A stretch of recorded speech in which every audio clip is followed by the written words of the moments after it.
During the time of the 1950s and 1960s, the civil rights movement was in its peak publicly and in its involvement from the African American community. One woman in specific that took an important role is one Edna Williams. She was most known as being the Rosa Parks of Iowa. She was active in the civil rights movement and made a name for herself as suing a local drugstore owner for segregation and won her case. Not only was she active in the civil rights movement, but also a member of the Progressive Party. From all her involvement came a document filed by the Federal Bureau of Investigation. This report is an examination of Edna Williams as she signs a certain document known as the Flyman's Letter Sheet. The examination document was created due to a suspicion of not only the civil rights movement, but communist activity. Looking at the top left of this document, there is a date of 12/20/51 in relevance to the date this document was created. During the timeline of 1951 is when Edna was in her beginning involvement and rapid growth of the civil rights movement. Knowing this timeline, the audience can infer that this document is in relevance to her actions during that specific time period. During this time period, Edna was involved in the civil rights movement, the Progressive Party, and the campaign to desegregate the lunch counter at a local drugstore. This helped the audience narrow down the reasoning for her examination.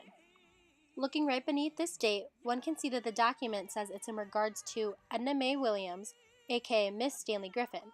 Below that, it repeats the name of Edna Mae Williams, and right beneath that is an additional name of Security Matter C. From further research, the C in Security Matter C stands for communist.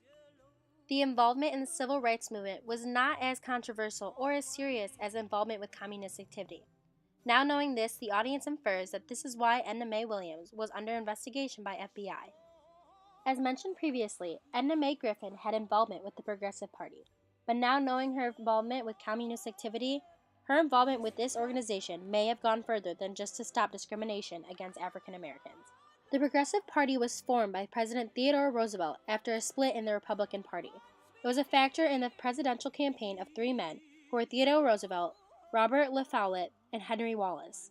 The Progressive Party of Wallace still to this day brings controversy due to the fact that it had a communist influence. The audience now can infer due to the involvement with this organization, this is where her accusation of communist activity came from.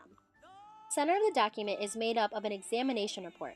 In the examination report, it entails Griffin resigns October 4th on Flyman Letter Sheet, Edna Mae Griffin. Specimen submitted for examination. Unfortunately, there is no record or documentation currently on what exactly the Flyman's Letter Sheet is, but from all the gathered information from the other details depicted in this document, one can infer that the signing of this letter was in relation to her involvement with communist activity.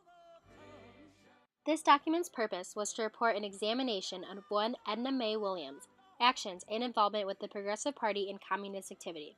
Although the conclusion of what the Flyman's Letter Sheet really was, this document provided the audience with a series of data and information, leading the viewer to infer that it was in respects to her communist activity.